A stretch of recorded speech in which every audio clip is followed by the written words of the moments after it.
अतिशय दुर्दैवी घटना झालेली आहे.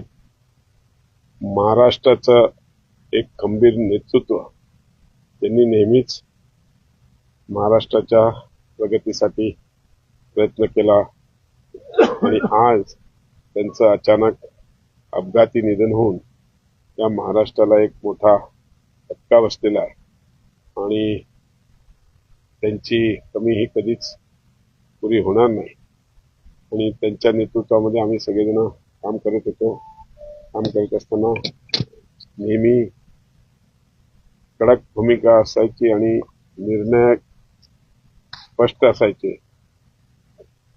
अशा या नेत्याला आज आमच्यातून जावं लागलं. अतिशय दुःखाची गोष्ट आहे.